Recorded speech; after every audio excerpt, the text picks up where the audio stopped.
Pintor y arquitecto italiano. Cartona pertenece al periodo inicial del barroco.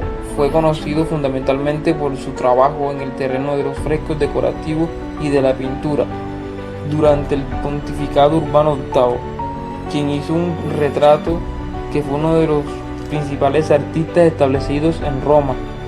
Se puede decir que fue él uno de los mejores exponentes del arte decorativo del barroco pleno.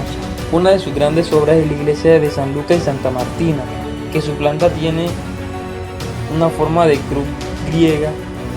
Los brazos son prácticamente iguales y están rematados en forma semicircular, especialmente del exceso, marcando de esta manera el eje longitudinal que nos lleva al altar. Los brazos del transepto son más cortos y presentan una curvatura menos pronunciada. El centro está coronado por la cúpula, grandes columnas jónicas que sostienen un gran entablamiento. Se arraciman alrededor del cruce y pueblan los espacios de los muros y de los transeptos absidiales, el coro y la nave. La fachada, de forma convexa, se terminó en 1664. El diseño de Cartona responde a la más libre de las tres tipologías barrocas. El movimiento es un movimiento curvo y convexo, tanto arriba como abajo. Se divide en dos cuerpos, el superior y el inferior, de igual anchura. Cartona transforma la fachada apaisada y estática de Miguel Ángel en San Lorenzo en una forma barroca y viva. Destaca un fuerte empuje vertical dado por la ausencia del frontón, que se proyectó en el origen, lo que permite ver la cúpula desde el suelo. Con esto se crea una direccionalidad hacia arriba muy fuerte. Es una fachada de gran plasticidad sólida. Parece que sea deformable, que se mueva. Está llena de salientes y entrantes, creando un gracioso juego de claroscuro. Los laterales rectos parecen oprimir el centro, que se abomba, creando el movimiento convexo. La fachada se integra en el espacio urbanístico que se rodea y se destaca el eje central de la puerta, todo ello dentro de la línea novedosa del barroco del señor Cartona. El interior, tal y como es característica barroca, se establece en dos alturas, las zonas bien diferenciadas, creando dos ámbitos distintos, el terrenal y el celestial. El primero se configura mediante el muro, con su movimiento vital y vibrante, creando con columnas y pilastras adosadas una piel, un esqueleto de tal forma que la iglesia parece cobrar vida, con una gigantesca ameba. Es característico del espacio barroco, que tiende a envolver al observador, con un marcado gusto por lo cóncavo para los interiores.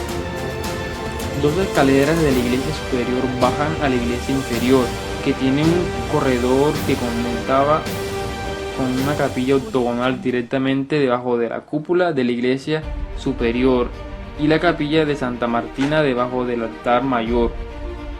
Una cobertura circular en la bóveda de la capilla octogonal permite la vista a través de la cúpula de la iglesia superior. En contraste a Carlo Fontana fue un destacado arquitecto y escultor italiano, en parte responsable de la dirección clasicista que tomó el barroco tardío en la arquitectura de Roma. En Roma construyó, entre grandes obras, la capilla de Cibo y Santa María de Popolo de 1684, la fachada de Marcello 1682-1684. Terminó el Palacio de Montecitorio, iniciado por Bernini. Participó con Borromini la cúpula de Santa María de Popolo, la tumba de los papas Clemente XI e Inocencio XII y muchas obras más. En España diseñó la iglesia del convento de Loyola, la casa natal de San Ignacio, fundador de la Compañía de Jesús. Una de sus grandes obras es la Basílica de Santa María de Popolo.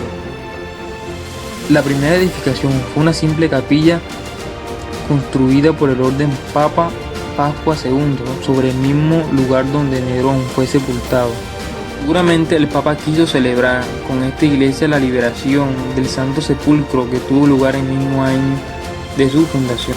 El templo formaba parte de un convento agustino. La arquitectura de todo conjunto se acomodaba al espíritu.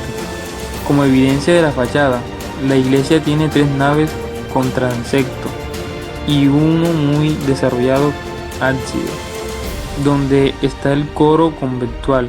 Está cubierta con bóvedas de crucería con pilares con semicolumnas adosadas, siguiendo el modelo de las iglesias lombardas en el siglo XV, aunque a su vez se inspiran en la tradición gótica de la zona. Hay 4 capillas poligonales en cada nave lateral y 2 más flanqueando el presbiterio. La capilla fue construida por Carlo Fontana, con una planta de cruz griega. El vestíbulo de bóveda está rodeado por una balustrada de mármol negro. La capilla en sí está coronada por una cúpula que a su vez tiene una linterna y una pequeña cúpula. Desde el exterior la cúpula es un hito de piazza de Popolo. Las paredes del interior están cubiertas por ricos revestimientos policromos de mármol negro y verde antico. Las 8 columnas están flanqueadas. Los pilares en las esquinas son de color amarillo, jaspe y Cecilia, con vetas rojas. Los capiteles de mármol blanco, con esquema de color es más bien oscuro, creando un ambiente melancólico. El enorme retablo terminado en 1686 es una de las obras más importantes. El retablo presenta la disputa sobre la Inmaculada Concepción de los 4 doctores de la Iglesia, celebrando la pureza de la Virgen, de forma semejante a otras obras en el mismo artista. Posee un pequeño ataúd debajo del altar, contiene la reliquia de Santa Faustina. El fresco remolino de la cúpula fue ejecutado por Luigi Garcia, que representa el Padre Eterno en glorias entre ángeles. Guarino Guarini fue un sacerdote teatino, matemático, escritor y arquitecto italiano del siglo XVII. Diseñó muchos edificios públicos y privados en Turín, palacios para el duque de Saboya, Iglesia Real de San Lorenzo, 1666-1680, la mayor parte de la capilla de la Santísima, Síndome 1688, incorporando trabajos previos de Castellamonte, el Palacio Carignano 1679-1685 y otros públicos y eclesiásticos. En Modena, Mesina, Verona, Viena, Praga, Lisboa y París. Entró en la orden teatina en 1639 y en ese mismo año se trasladó para hacer el noviciado a Roma, donde estudió hasta 1647 teología, filosofía, matemáticas y arquitectura. En Roma conoció la arquitectura de Francesco Borromini, entonces todavía vivo, que más tarde influyó profundamente en su obra y en particular en los primeros proyectos. 647 regresó a Modena, donde fue ordenado sacerdote y nombrado profesor de filosofía en la casa de su orden.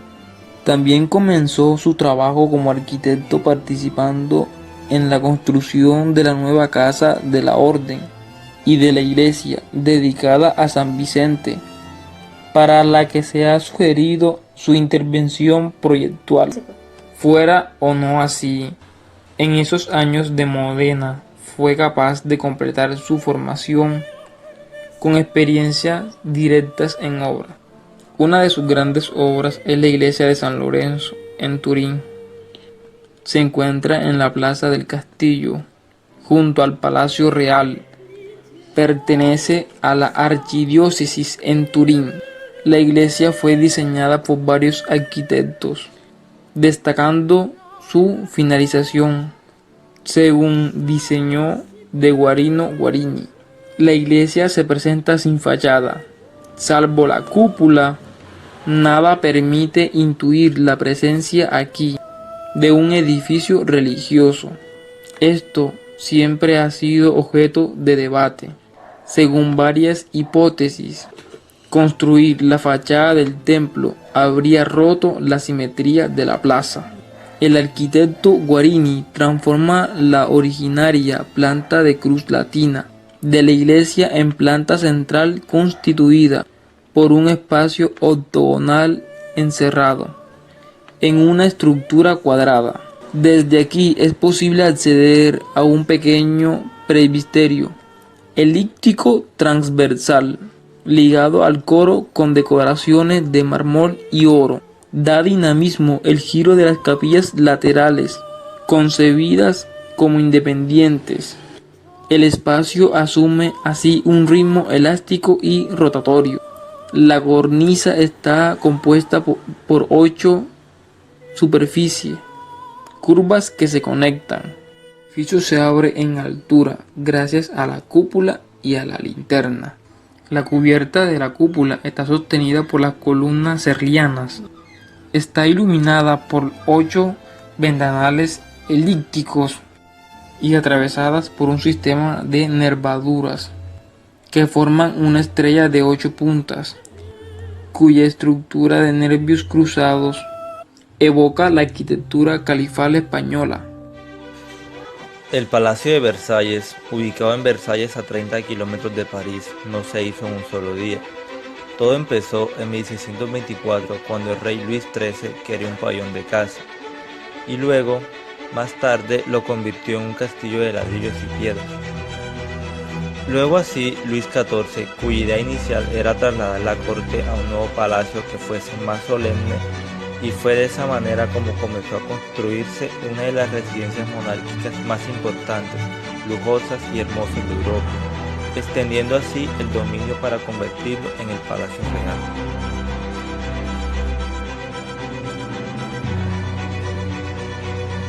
La parte más antigua refleja influencia de los autres españoles, puesto que es visible el ladrillo en la fachada y la pizarra en los tejados abuhardillados.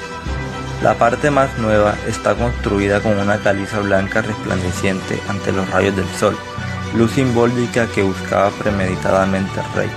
Fue el arquitecto Luis V quien realizó 2 apartamentos simétricos, el del rey y el de la reina. En el centro está una grande terraza la cual se conoce como la famosa Galería de Espejos. Además, consta con unos establos y 2 salas para los ministros, también una capilla real, el cual es la zona más alta, venerando así la grandeza del dios. Se cambiaron además sus fachadas laterales y fue con Luis XVI que se obtuvo la apariencia actual.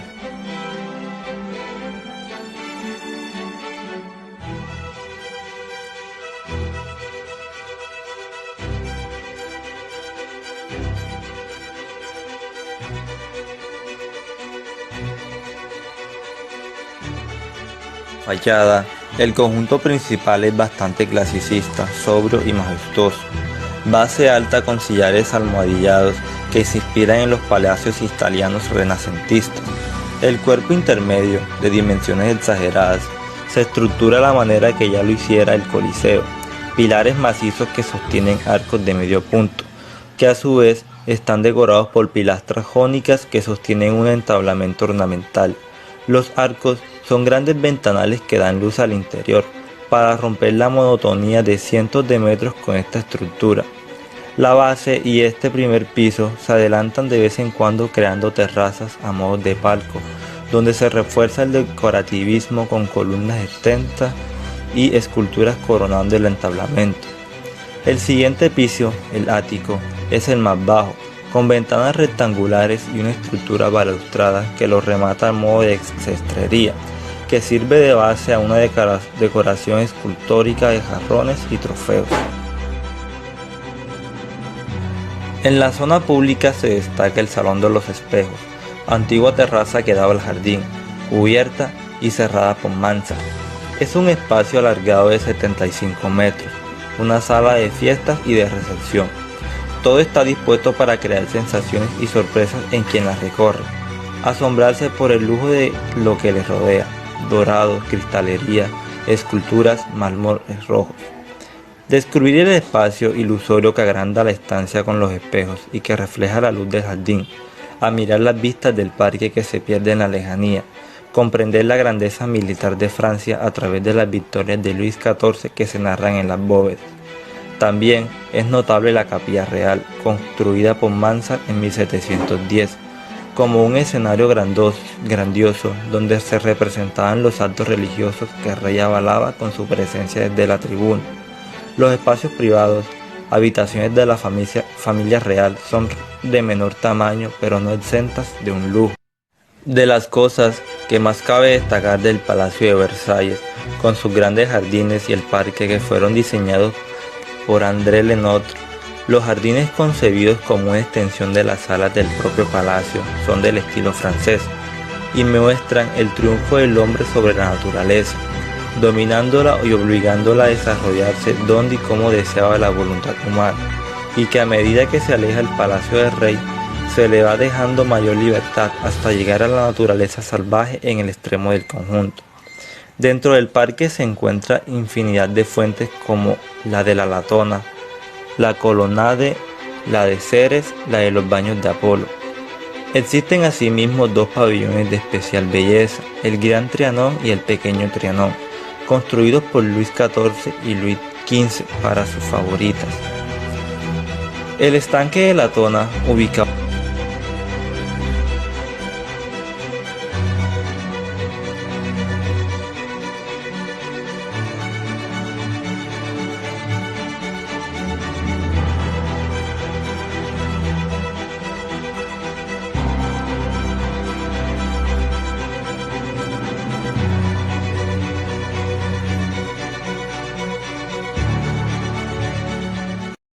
Basílica Plaza de San Pedro, que fue una de las construcciones más importantes de esta época, fue construida por 3 etapas, iniciando en 1506 con una planta de cruz griega inscrita en un cuadrado y cubierta por 5 cúpulas, la más ostentosa en el centro apoyada por 4 grandes pilares y las 4 restantes de los ángulos, siendo modificada tiempo después en 1514, proyectando esta vez una planta de cruz latina con un interior caracterizado por un juego de luces y sombras.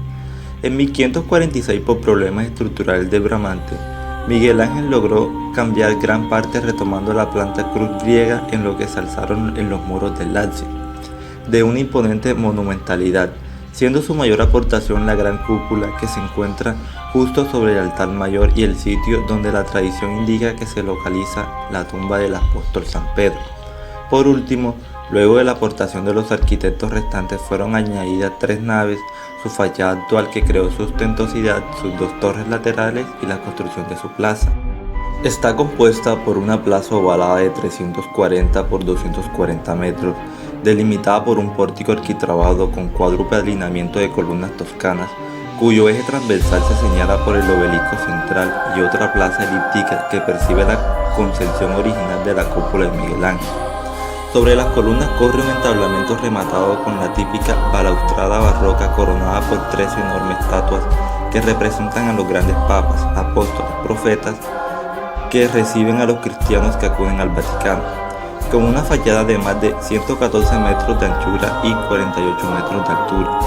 Además, se construye en un tramo recto formado por 2 edificios en forma de corredor, más bajos que la fachada, recorrido por columnas y colocados no perpendicularmente sino oblicuos a la fachada, con el fin de no restarle grandiosidad. También cerca a esto se encuentra el obelisco, donde cada columnata está constituida por 4 filas de gigantescas columnas toscanas, capitel dórico, fuste liso y base, donde su fachada queda siempre condicionada por toda la sensación que ofrece la curvada columnata. Estas constan cada una de 284 columnas dóricas de 13 metros de altura acomodadas en 4 hileras. En su interior encontramos la distribución de su planta con 190 metros de largo por 58 metros de ancho. En el fondo se encuentra el ábside con sendas monumentales y lastras de referencia, parte del entramado creado por Bernini relacionado con el baldaquino, que sirve para conectar la cabecera y crear una continuidad con este bajo la cúpula para lograr el impacto del fiel.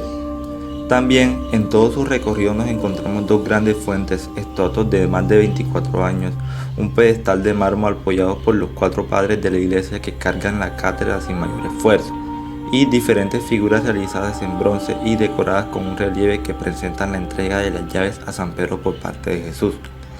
La basílica crea una estética característica del barroco, con apariencia de escenografía teatral, siendo su espacio exterior distribuido por interesantes efectos visuales y una perspectiva contradictoria, pues la parte elíptica parece expandirse hacia los lados y la parte trapezoidal hacia el fondo, generando así la columnata, siendo este un signo fundamental del barroco por cómo fue jugado la utilización de luz y sombra mediante la utilización de las columnas. Además, cabe destacar que su magnífica cúpula, con sus 40 metros de altura y un diámetro interno de 41.7 metros, situada en el centro de su planta, a la que tiempo después se le fue agregada su nave centralizada, tratándola como recorrido introductor a la estructura. Su cúpula es la zona más alta de toda la edificación, donde la adopción del orden gigante de las columnas externas genera autenticidad a esta. La basílica además fue construida con materiales como el bronce para la decoración de las columnas y destacar algunos elementos decorativos. Al ser una construcción de estilo barroco, se utilizó una variedad en cuanto a piedra, ladrillo y estucos, destacando así la piedra sillar. En su interior era muy utilizado en este estilo el mármol de colores y los azulejos, otorgando así el carácter e importancia que ésta demandaba. El exterior está compuesto por superficies planas separadas por pilastras. El primer cuerpo presenta enormes hornacinas en las que se encuentran esculturas de santos de gran tamaño, y sobre estas se encuentran las grandes ventanas que iluminan el interior del templo.